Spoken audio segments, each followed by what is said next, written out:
Abra sua Bíblia nos Salmos 84, no verso 10. Salmos 84, verso 10.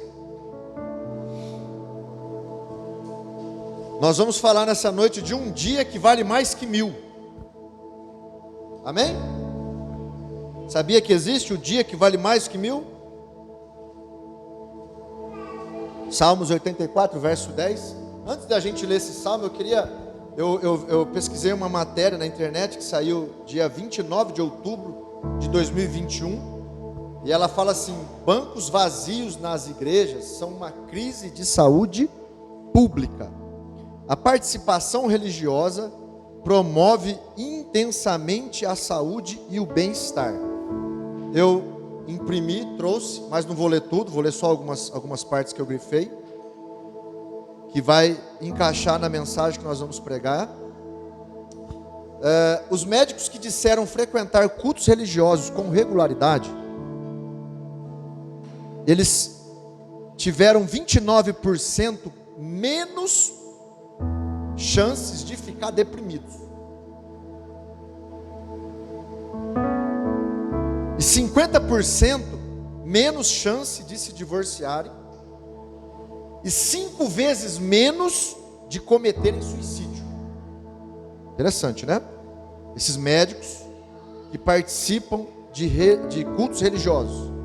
Essa pesquisa envolveu cerca de 70 mil participantes. A frequência, presta atenção, mães e pais, a frequência regular ao culto ajuda a proteger as crianças dos 3 grandes perigos da adolescência: depressão, uso de drogas e sexo antes da hora, sexo prematuro. As pessoas que frequentaram a igreja quando eram crianças também têm maior chance de crescerem felizes, perdoarem, terem um senso de missão e propósito, saber por que veio na terra, saber por que existe, saber que tem um chamado, e de serem voluntários, de ajudar os outros. Os que frequentam cultos religiosos tiveram muito menos mortes por desespero. O que é mortes por desespero? Suicídio, overdose de drogas ou de álcool, do que pessoas que nunca compareceram aos cultos. O que reduziu essas mortes em 68% para mulheres e 33% para homens. Tá bom? Vocês estão vendo aí a importância do culto, de participar do culto, de vir ao culto? Estão entendendo? Tudo bem até aí? Eu estou acabando. Quem vem no culto, quem participa da igreja, quem está na igreja, quem se envolve com a igreja, vive mais. Isso é uma pesquisa com mais de 70 pessoas. Foi feita lá nos Estados Unidos. Agora foi a conclusão dela 29 de outubro. É atual. Então, vive mais, tem menos depressão, menos suicídio, menos tabagismo, cigarro, menos uso de drogas, maior sobrevida, maior chance de vida diante de um câncer ou de doenças cardiovasculares, menos divórcio, maior apoio social, encontra mais ajuda, mais apoio. Quem aqui encontra apoio com os irmãos? Quem aqui às vezes precisa da ajuda dos irmãos e encontra apoio? Vida com maior significado. Eu sei porque eu vivo, é para isso que eu existo. Maior satisfação com a vida, maior participação no voluntariado e maior participação na sociedade. Então a frequência a cultos religiosos melhora de forma impactante a saúde e o bem-estar das pessoas. Deixa eu só ler mais uma coisinha aqui para finalizar. Não vai ficar muito longo. Depois quem quiser pode pegar comigo, eu mando o link lá pelo WhatsApp. É uma parte que fala sobre suicídio. Deixa eu procurar aqui. Aqui. Essa pesquisa indica que a falta de presença no culto é responsável por cerca de 40% do aumento nas taxas de suicídios nos últimos 15 anos. Então a pessoa vinha na igreja, ela começa a parar. Aumentou em 40% o número de suicídio nos últimos 15 anos. Agora, se o declínio na frequência pudesse ter sido evitado, quantas vidas poderiam ter sido salvas?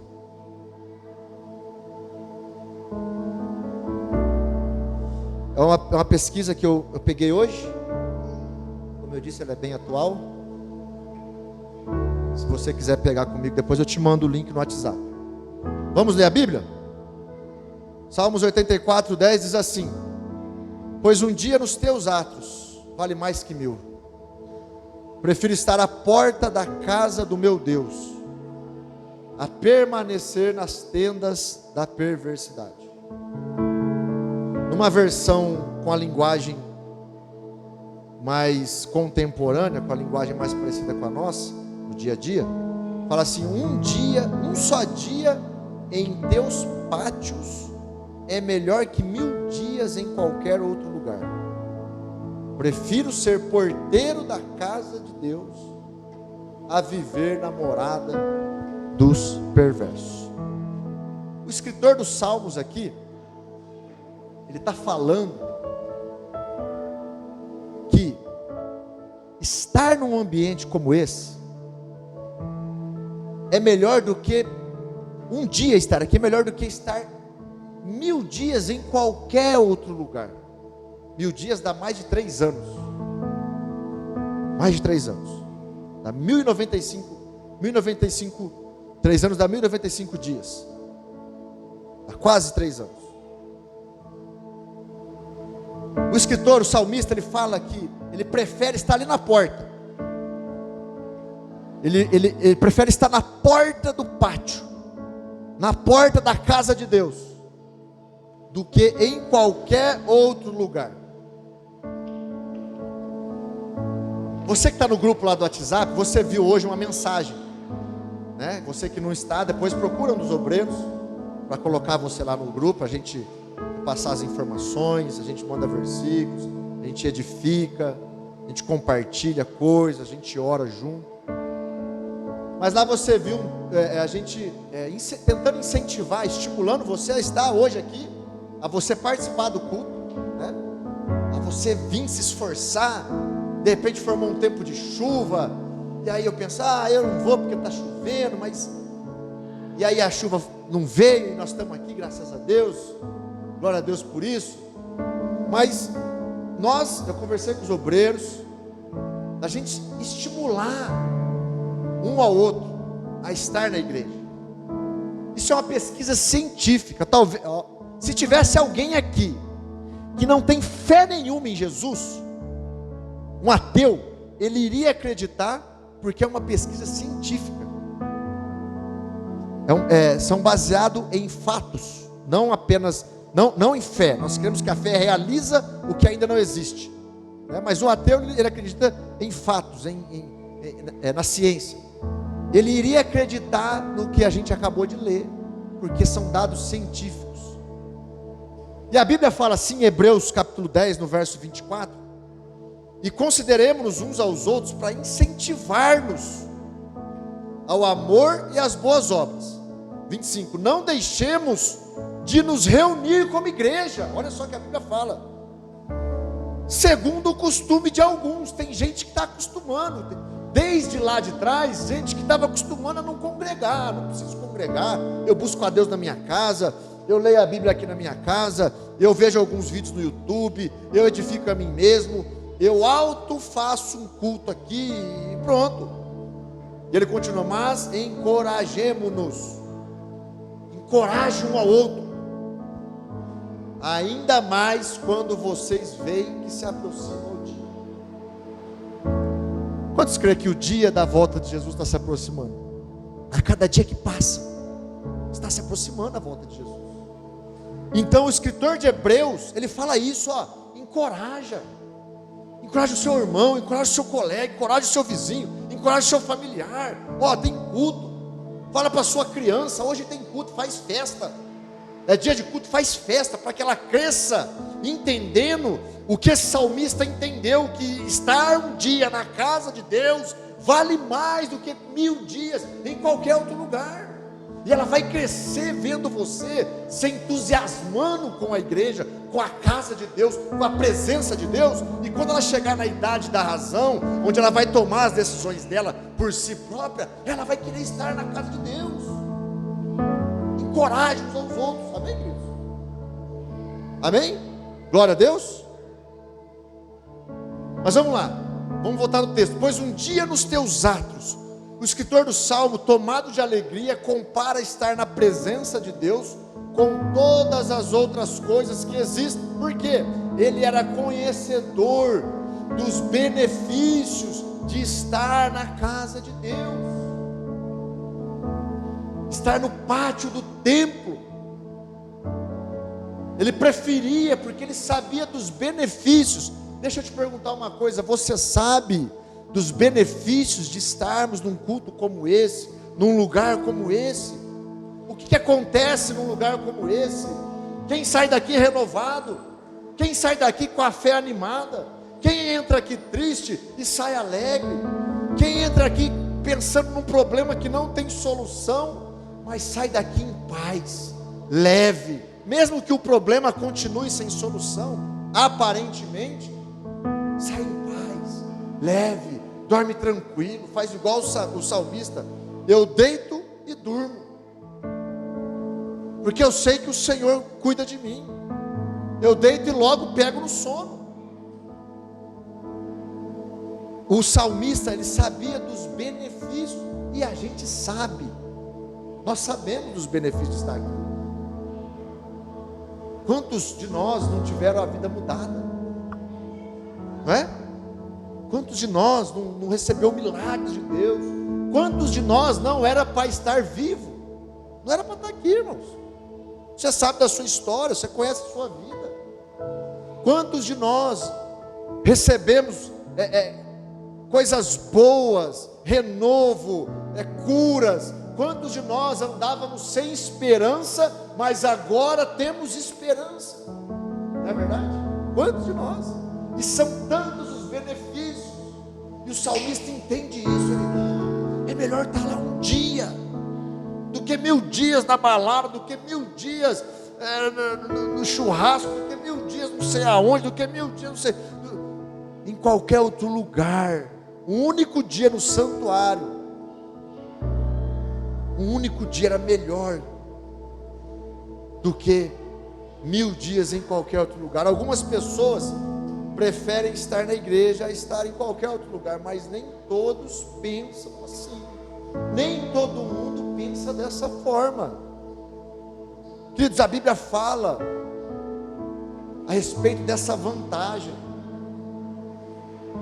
que um dia com Deus, na presença de Deus, é melhor do que 1000 dias tentando se esforçar, tentando resolver sozinho, confiando em si mesmo.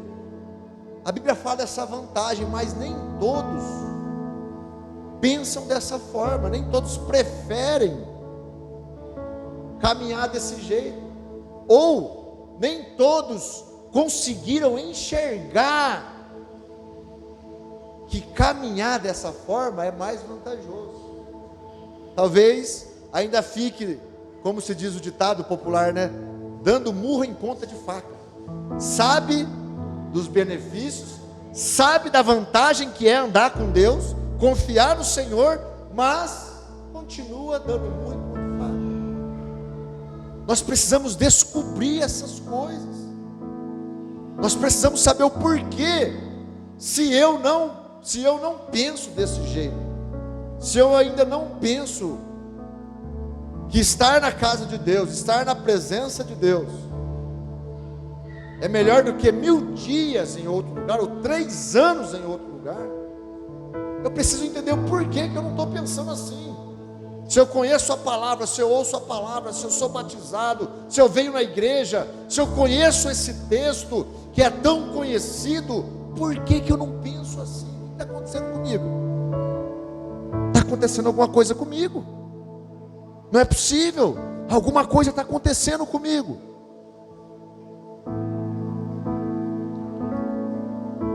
Vocês estão entendendo? E ele fala assim: prefiro estar à porta da casa do meu Deus. Esse texto provavelmente se refere aos porteiros que trabalhavam no templo. Ele via as pessoas trabalhando na casa de Deus, e ele dizia que era melhor estar ali fazendo algo manual, algo braçal, desenvolvendo qualquer tipo de serviço ali, mesmo que seja na porta do templo, do que estar em qualquer outro lugar.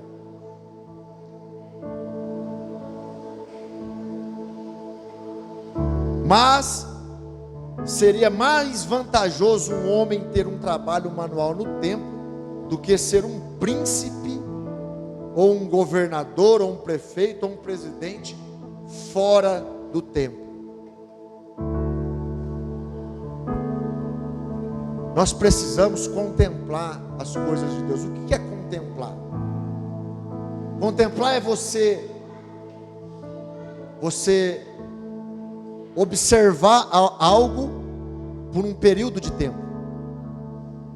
Contemplar Deus é você ficar em silêncio lá na sua casa, lá na calçada, no seu horário de almoço do trabalho, onde você tem um descanso, uma folga, antes de dormir.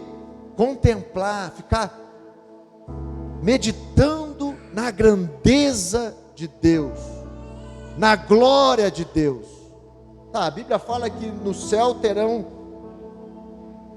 o chão será de ouro. Você já parou para pensar nisso? Lá na vida eterna, o chão vai ser de ouro. E aí você contempla, você começa a pensar nisso. A Bíblia fala das visões que os profetas tiveram com a glória de Deus, com Deus sentado no trono, aquela luz reluzente, um tipo, como se fosse um cristal, um lago de cristal aos seus pés, as cores do arco da aliança no dia de chuva, é o que sai de volta de Deus, que é a glória de Deus. E ficar contemplando isso, a grandeza de Deus. Quando nós fazemos isso, a gente sai desse plano natural, a gente sai dessa terra, né? E começa a enxergar a grandeza, as coisas grandes, a glória de Deus. Queridos, é muito simples, é muito fácil. Não é difícil, é simples. Pensar nas coisas do alto, buscar as coisas do alto. Quando nós fazemos isso, nós começamos a entender que é melhor estar na presença de Deus. Esse homem preferia adorar a Deus do que a companhia de alguém, gente boa, alegre, rica, famoso. Ele preferia a presença de Deus, adorar a Deus, do que a alegria de festas, de diversões, de fama. Ele preferia adorar a Deus do que as outras coisas, do que aos prazeres dessa carne, do que aos prazeres desse mundo. Quantas vezes nós sacrificamos diversões e entretenimentos, desejos, deleites da carne, para trocar pelo benefício de ouvir a palavra de Deus? Quantas vezes nós fazemos isso? Nós fazemos isso? Nós temos feito isso? Trocado as coisas boas dessa terra para ouvir a voz de Deus, para ouvir aquilo que Deus quer falar ao nosso coração. A diversão não pode roubar o lugar de adoração. O entretenimento, as redes sociais, a televisão, o futebol, o Masterchef, os youtubers, as influencers, não podem roubar o lugar de adoração. O meu trabalho não pode roubar o lugar de adoração. A minha família não pode roubar o lugar de adoração. Eu tenho que inserir a minha família nesse lugar. As minhas preocupações, os meus medos, as minhas dúvidas não podem roubar esse lugar de adoração.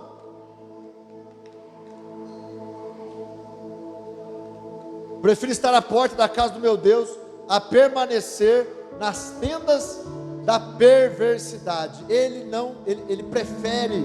O que é tendas da perversidade? Ou seja, lugares mundanos onde os homens eles se honram uns aos outros, se vangloriam, em vez de dar honra a Deus, em vez de glorificar a Deus, glorificam um ao outro. Lugares de perversidade é isso. Lugares onde o homem ele é mais adorado que a Deus. O homem é o centro da coisa do que Deus. Vocês estão entendendo? João 5,44 diz: como podeis crer vós, os que aceitais glória uns dos outros, e contudo não procurais a glória que vem de Deus, do Deus único. Então não tem como eu crer em Deus se eu procuro. Eu já falei isso aqui talvez semana passada ou na retrasada. Não tem como nós crermos, termos fé, andar por fé, se nós estamos preocupados em honrar, em dar glória às pessoas, em dar glória aos homens.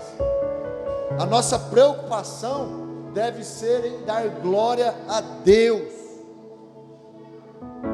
Em lugares de diversão, de deboche, de zombaria, onde as pessoas blasfemam contra Deus, falam palavrão, só fica falando besteira, não fala nada que edifica, só fala coisas negativas. Ele está falando aqui que ele prefere não estar neste lugar, que ele prefere estar na casa de Deus. Talvez nós temos que estar em lugares assim. Talvez o nosso trabalho faz com que a gente precise passar por lugares onde acontecem essas coisas, mas a nossa preferência não pode ser estar neste lugar. A minha preferência não pode ser estar neste lugar. Salmos 1, verso 1: como é feliz aquele que não segue o conselho dos ímpios, não imita a conduta dos pecadores, nem se assenta na roda dos zombadores. Como é feliz este homem que não segue o conselho dos ímpios. Quem que é ímpio? O que não crê em Jesus, que não crê na palavra, que não imita a conduta deles, nem se assenta com eles, nem vive com eles, nem você pode ter amizade, falar: oi, beleza, tranquilo, tal, tchau, estou passando, estou indo. Ou se você tiver que estar ali por um período, você estar ali com um propósito de influenciar aquelas pessoas, né? Eu sei que cada um aqui tem sua profissão, e antes de eu me dedicar totalmente ao evangelho, à igreja, né? Eu era vendedor de medicamento, eu visitava farmácias, e todos os vendedores, para chegar nos clientes, eles tinham piadas. O vendedor tem que conversar, tem que, convencer o vendedor. O comprador às vezes não está no dia bom, você tem que tirar um sorriso dele, você tem que conversar com ele, e aí você conta uma piada, o cara dá uma risada, ele vai lá e faz um pedido, nem porque está precisando, mas porque você conversou legal com ele. E aí eu chegava nas rotas, e você tinha que esperar, né? A Jaqueline trabalha na farmácia, e eu conheço ela desde aquele tempo lá, e às vezes tem vários vendedores, você tem que esperar chegar a sua vez. E eu ouvia aqueles vendedores concorrentes contando piada, Léo, contando piada para o comprador, e tal, e piada piada suja, rapaz. Eu falava, meu Deus, e agora? Eu não sei piada. E piada é tudo suja, o que eu vou fazer? Eu descobri uma piada que não era suja, ô Leandro. E vocês vão rir de mim pro resto da vida. Mas para honrar Deus, para glorificar Deus, para influenciar as pessoas. Eu aprendi uma piadinha, eu contava para tudo quanto é cliente. Quando eu tinha que contar uma piada, eu contava aquela piada.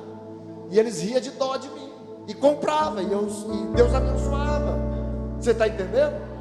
E eu falava assim, 2 franguinhos foi brincar de pique-esconde dentro do fogão. O que um falou para o outro? Aí ninguém sabia. Aí Valdeceu falava assim, assou. E o povo ria, rapaz, de dó de mim. Mas o que eu pensava? Eu pensava em glorificar Deus. Depois vocês riem, gente, tá? Vamos concentrar aqui. Mas é isso que a gente tem que fazer. Se você tiver que passar pela roda dos escarnecedores, dos ímpios, você tem que ser uma influência para eles, não eles te influenciar. É igual você torce para um time, você tem que erguer a sua bandeira. Olha, eu torço para esse time, e não tem nada que mude eu mudar de time. É assim com Jesus, é assim com o cristianismo, amém, queridos? Glória a Deus. Então, eu não posso me preocupar em glorificar as pessoas, eu preciso me preocupar em glorificar a Deus.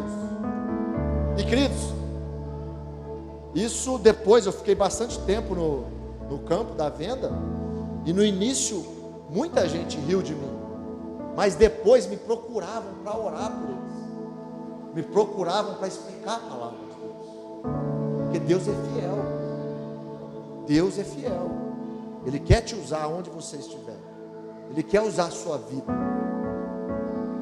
amém? Então, o salmista, ele fala isso, olha, o véu, é melhor estar neste lugar. Queridos, às vezes nós chegamos na quarta-feira, no domingo, poxa, tem igreja, poxa, hoje tem culto, hoje tem culto. Não, aqui pode acontecer o que jamais aconteceria pela força do seu braço. Aqui, um dia como esse, pode acontecer o que jamais aconteceria na sua vida inteira. Então o dia de congregar, de estar na casa de Deus, de buscar o Senhor, de estar junto com os irmãos, por mais cansado que a gente esteja, por mais desanimado que a gente esteja, por mais triste que a gente esteja, nós temos que tentar lembrar, como fala em Salmo 133, quão bom e agradável é que os irmãos vivam em união. Ali desce, ali é como óleo precioso derramado sobre a cabeça, que desce pela barba e até a gola das suas vestes, é como o orvalho do Hermon, quando desce sobre os montes de Sião. Ali aonde? Aqui, na congregação, quando os irmãos estão unidos, ali o Senhor concede a bênção e a vida para sempre. Vocês estão entendendo? Nós precisamos agarrar isso e não soltar. Eu vou no culto porque Deus vai fazer algo na minha vida. Deus pode fazer. Eu não consigo ver saída, mas Deus pode fazer. Zaqueu era baixinho, Jesus estava passando, tinha uma multidão de gente perto de Jesus, e ele queria ver Jesus, mas ele não ia conseguir. O que ele fez? Ele ficou triste, ficou chorando, deixou de tentar ver Jesus? Não, ele acha uma árvore, sobe na árvore, e não só vê Jesus, sabe o que acontece? Jesus vê ele.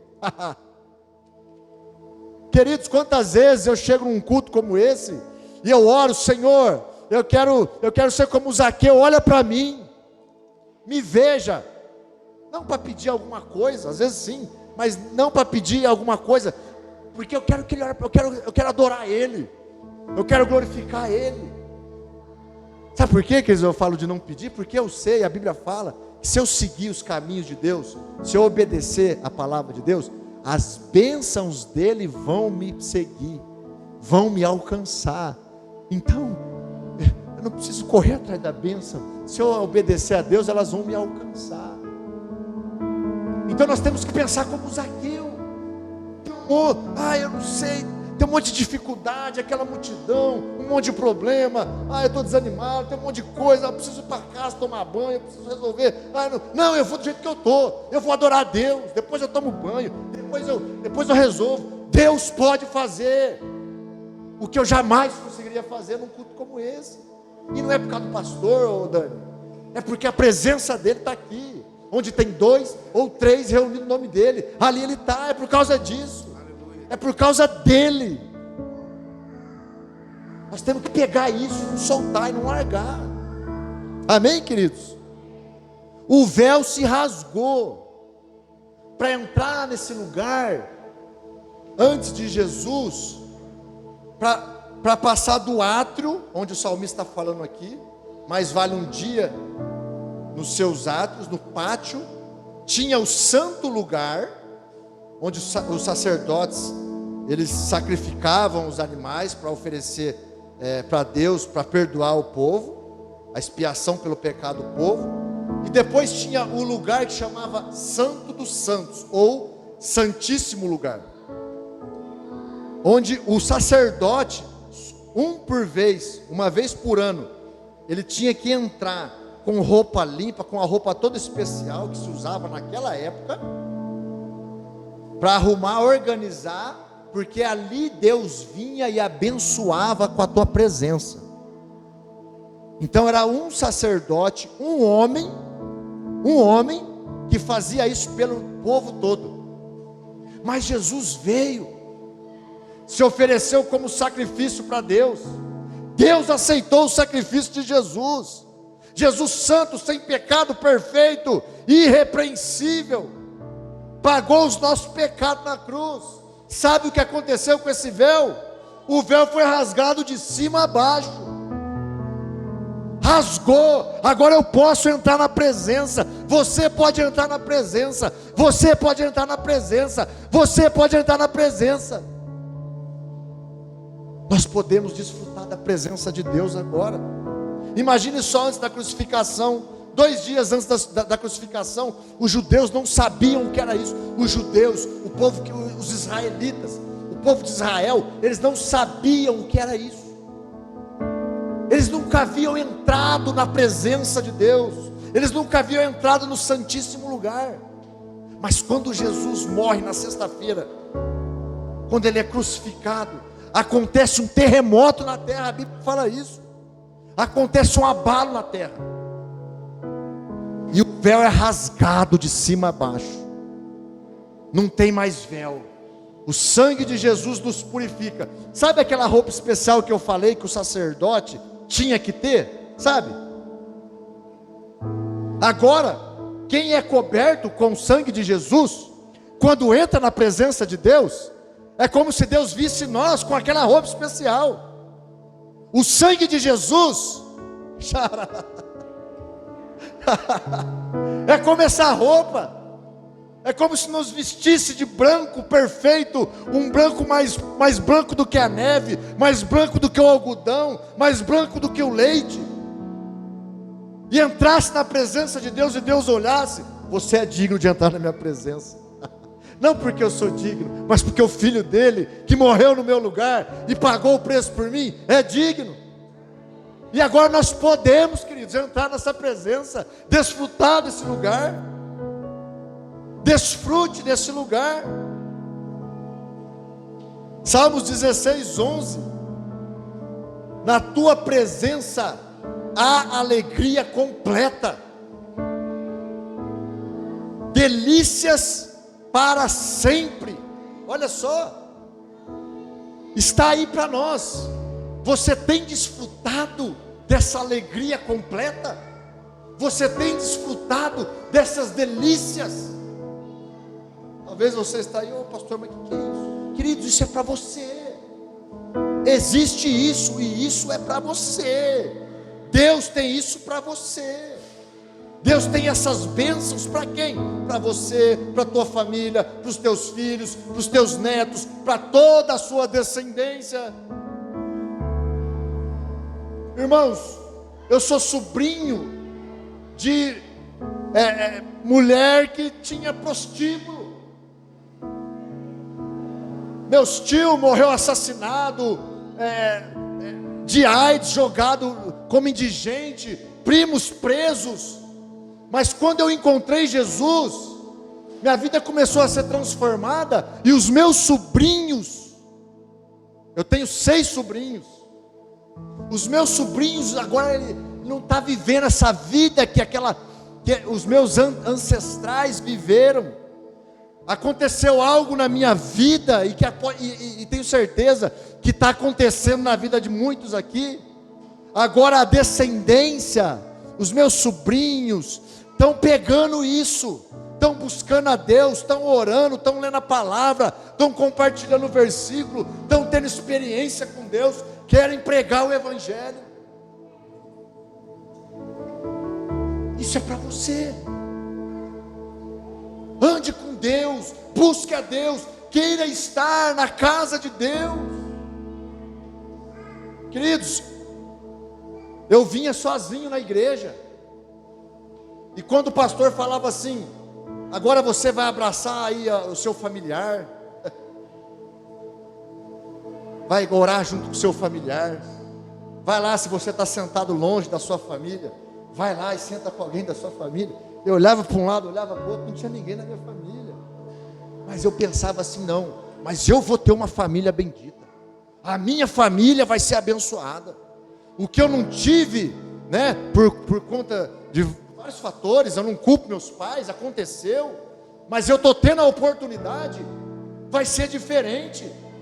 Eu vou ter uma família bendita nos caminhos de Deus, que anda com o Senhor, que busca o Senhor, uma família bendita, abençoada, porque está aí para nós, as bênçãos de Deus está aí.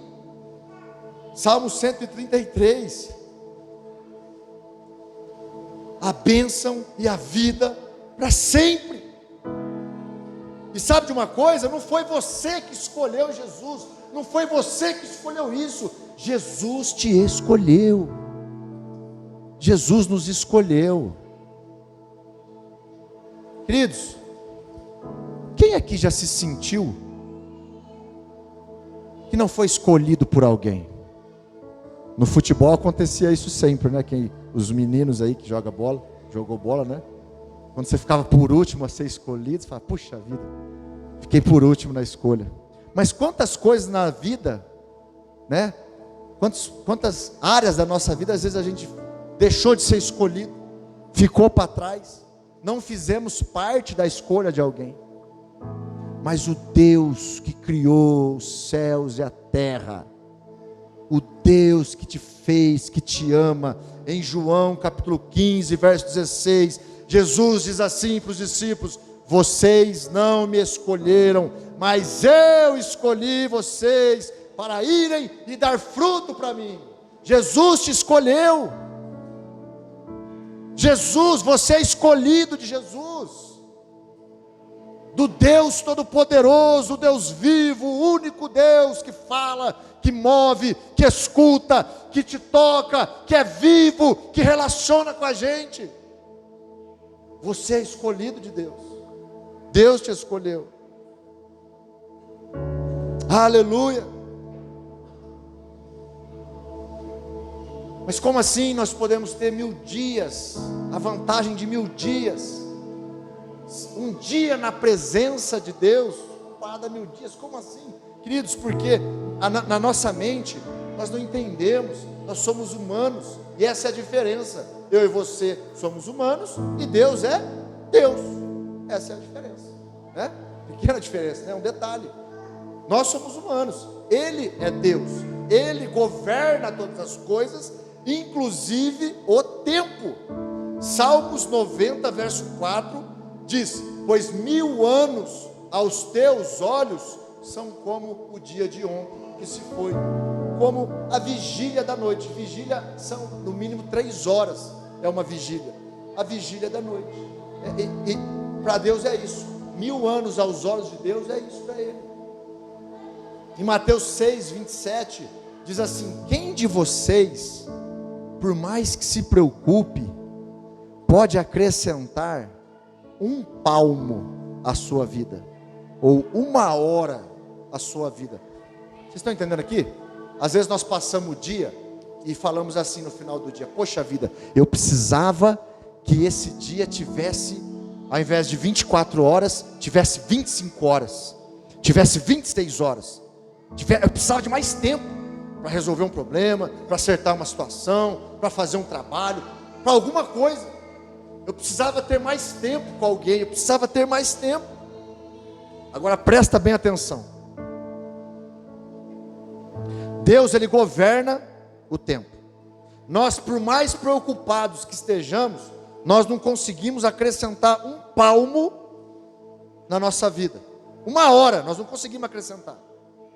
Por mais ansioso que esteja, por mais preocupado que esteja, por mais chilique que você dê, você não consegue aumentar um palmo na sua vida. Não consegue. Mas olha só o que Deus faz. Se você quiser abrir a sua Bíblia, Josué capítulo 10, no verso 12 ao 14. Josué capítulo 10, do verso 12 ao 14. Diz assim: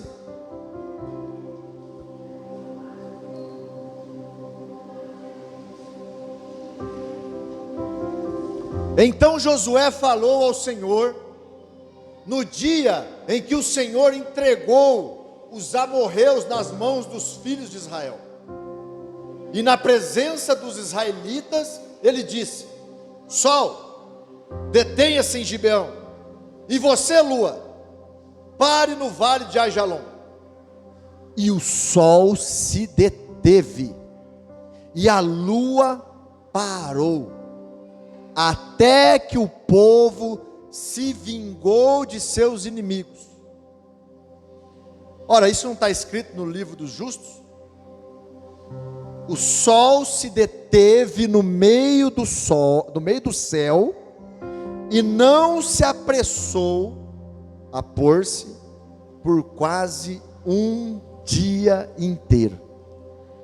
Não houve dia semelhante a este, nem antes, nem depois dele, tendo o Senhor assim atendido à voz de um homem, porque o Senhor lutava por Israel, porque o Senhor lutava pela igreja. Também dá certo nesse texto.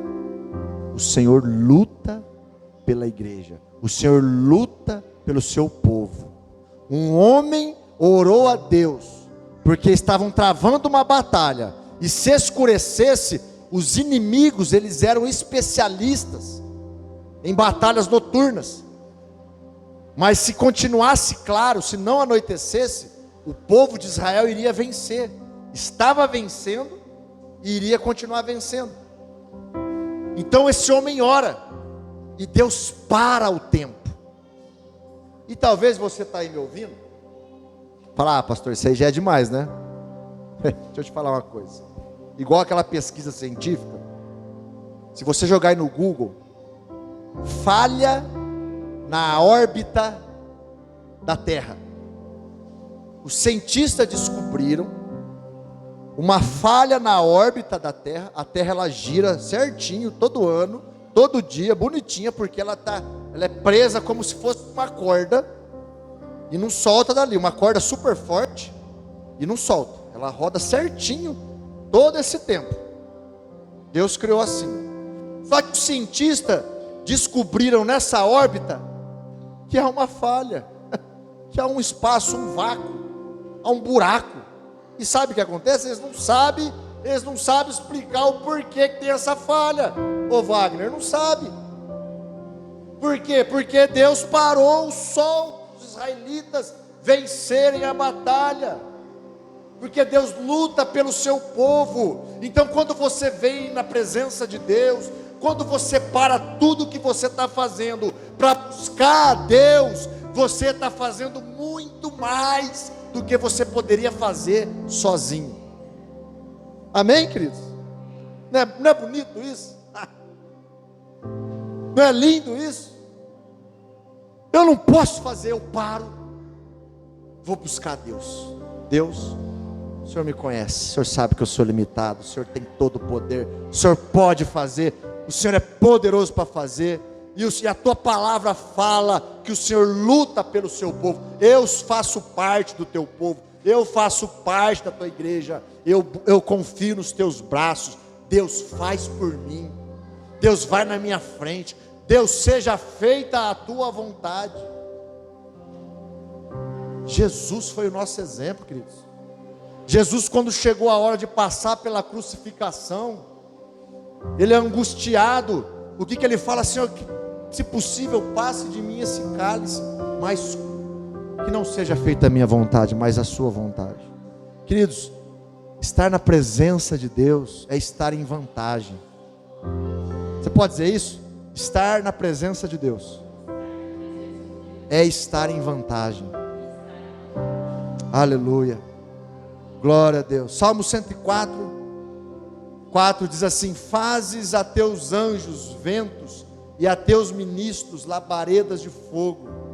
Trabalham para o Senhor. Em favor de quem? Em favor do teu povo. Os anjos trabalham para Deus em favor do povo de Deus. Quem veio trazer a resposta para Daniel foi o anjo. Quem veio falar com Abraão quando Sara era estéril e veio trazer a bênção e falar: Sara, você vai ter um nenê, foi um anjo. Queridos, os anjos estão à nossa disposição. Igual aqui num lugar como esse, nós não podemos ver, mas eu tenho certeza de que há anjos aqui guardando este lugar, de que há anjos guardando a sua casa, de que há anjos trabalhando nas regiões celestiais pela nossa vida, pela nossa família, em favor daquilo que está angustiando o nosso coração agora. Deus está mandando os anjos trabalhar em nosso favor. Salmo 105, verso 4: busquem o Senhor e o seu poder, busquem continuamente a sua presença, busque o poder de Deus, busque a presença de Deus, não pare de buscar o poder de Deus, não pare de buscar a presença de Deus. Melhor, Salmo 118, verso 8: melhor é buscar refúgio no Senhor do que confiar no homem. Não confiar no sentido de ter confiança, amizade, de ter confiança em conversar com a pessoa, em buscar um conselho, não, mas de fazer do homem a sua força, da humanidade, do presidente, do governador, do prefeito, do patrão, do cliente, não. Quem sustenta a sua casa não é o patrão, não é o governador, não é o cliente. Quem sustenta a sua casa é Deus. Quem sustenta a sua vida é Deus. Quem te dá saúde para trabalhar é Deus. Quem coloca pessoas lá para te dar serviço, quem coloca o seu currículo na mesa do patrão para ele ver e achar graça e querer contratar é Deus. Moisés, quando foi diante de Faraó, que ele fala: que eu ache graça aos olhos do Senhor. Quando eles saíram, quando ele saiu libertando o povo, levando o povo para atravessar o mar, no deserto, o que ele fala para Deus? Qual que é a oração de Moisés? Que eu ache graça, que eu ache favor aos teus olhos. A nossa confiança tem que estar em Deus. Melhor é buscar refúgio no Senhor do que confiar no homem. Amém, queridos? E ainda no Salmo 118, para a gente finalizar, no verso 10 ao 14, ele fala assim: todas as nações me cercaram, mas em nome do Senhor as destruí. Elas me cercaram, sim, me cercaram de todos os lados, mas em nome do Senhor as destruí. Como abelhas me cercaram, porém como fogo em espinhos foram queimados. Em nome do Senhor as destruí. Empurraram-me violentamente para me fazer cair, porém o Senhor me ajudou. O Senhor é a minha força e o meu cântico, porque Ele me salvou. Amém, queridos? Glória a Deus. Pode ficar de pé. Vamos terminar, vamos orar ao Senhor. mais vale um dia na presença de Deus, mais vale um dia na casa de Deus, mais vale um dia nos átrios do Senhor, do que 1000 dias em qualquer outro lugar. Mais vale confiar no Senhor, mais vale descansar no Senhor. No Salmo 91, aquele que habita no esconderijo do Altíssimo, e a sombra do Onipotente descansa. E todas as promessas do Salmo 91 começam a acontecer, mas depende desses 2 primeiros versículos: o que habita no esconderijo do Altíssimo e o que a sombra do Onipotente descansa. Eu quero que você feche seus olhos agora, para a gente orar. Eu quero que você que está angustiado, aflito por alguma coisa, você que está triste, desanimado, você que precisa sair daqui diferente, você precisa de algo que você já tentou com as suas forças, já tentou se autoanimar, você já tentou de alguma forma e não conseguiu. Eu quero que você agora, com seus olhos fechados, comece a orar. O Dirley vai ministrar uma canção, nós vamos adorar o Senhor. Deus está aqui, não esqueça disso. Não porque eu estou falando, mas é porque a palavra de Deus diz. Ele está aqui, Ele está ouvindo você, Ele está vendo você, Ele está vendo o seu sentimento, Ele está vendo o seu coração, Ele sabe o que você está pensando, mas Ele quer ver fé, expressão de fé. Ele quer que você fale com Ele. Comece a falar com Ele agora, comece a se declarar para Ele agora, em nome de Jesus. Aleluia. Glória a Deus. Santo, santo. Glória a Deus. Surge verde, Deus estava, o teu amor